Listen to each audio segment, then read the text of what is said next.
Voici ce qui est arrivé au pasteur Marcelo à son mariage avec Aïcha Esther à Bruxelles. Si tu veux vraiment connaître ce qui est arrivé à Marcelo, installe-toi bien. Merci Seigneur pour ta grâce. Merci Seigneur pour ta faveur. Merci Seigneur d'avoir été fidèle envers ton serviteur, le pasteur Marcelo. Merci d'avoir redonné la joie dans son cœur. Merci Seigneur de l'amener ensemble avec son épouse, de victoire en victoire, de gloire en gloire, de bénédiction en bénédiction. Dans le nom de Jésus-Christ, tout le monde acclame le Seigneur en disant Amen. Le mariage du pasteur Marcelo Germi Tunazi avec la sœur Esther Aïcha a eu lieu le mercredi 23 juillet 2025 à Bruxelles.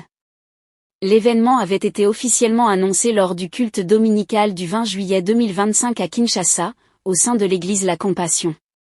Ce second mariage intervient un peu plus d'un an après le décès tragique de son épouse de longue date, Blanche Odiakandolo Tunazi, décédée d'une crise cardiaque le 12 juin 2024 lors d'une opération médicale en Turquie. La cérémonie s'est déroulée dans un cadre sobre, discret et spirituel, en présence d'un cercle restreint comprenant des responsables religieux, des proches du couple et plusieurs figures du ministère, dans l'objectif de préserver recueillement et prière, loin des projecteurs médiatiques.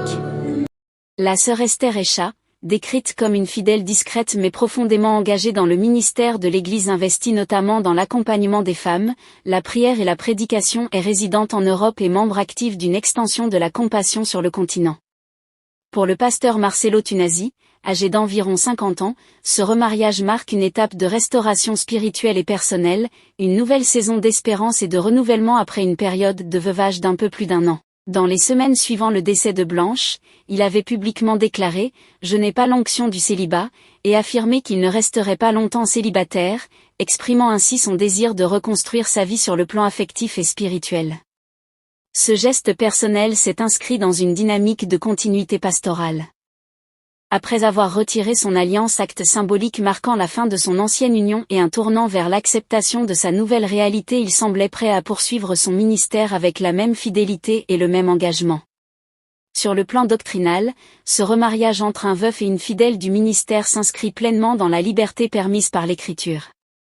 Notamment selon la référence à 1 Corinthiens 7,39, qui autorise un veuf à se remarier après la mort de son conjoint.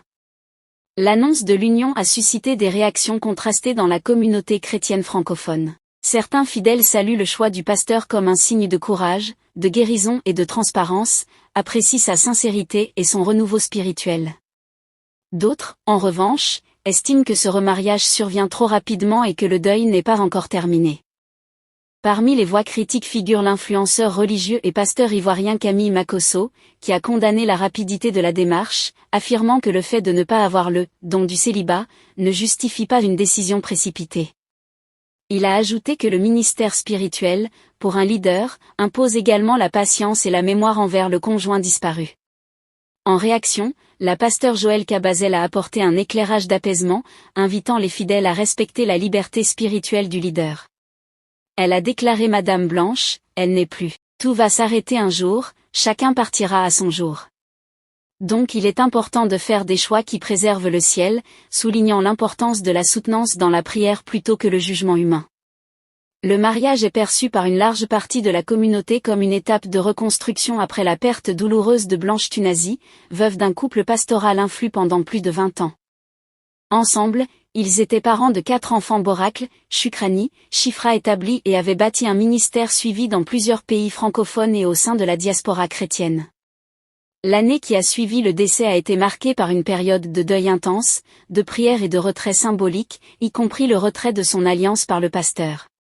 Geste chargé de signification, témoignant de la fermeture d'un chapitre de vie et de l'ouverture progressive d'un nouveau, soutenu par les fidèles et ses enfants. Le choix de célébrer le mariage à Bruxelles, dans un environnement plus intime, a été interprété comme une volonté de vivre ce moment dans la sobriété, le respect du deuil et le recueillement, plutôt que dans une mise en scène médiatique. Cela illustre une démarche personnelle et spirituelle pleinement assumée. En résumé, ce mariage du 23 juillet 2025 est une union spirituelle et personnelle, voulue sobre et discrète, célébrée près d'un an après la perte de sa compagne de ministère. La nouvelle épouse est reconnue pour son engagement et sa piété au sein de l'Église La Compassion. L'événement suscite à la fois adhésion et réserve au sein de la communauté chrétienne francophone.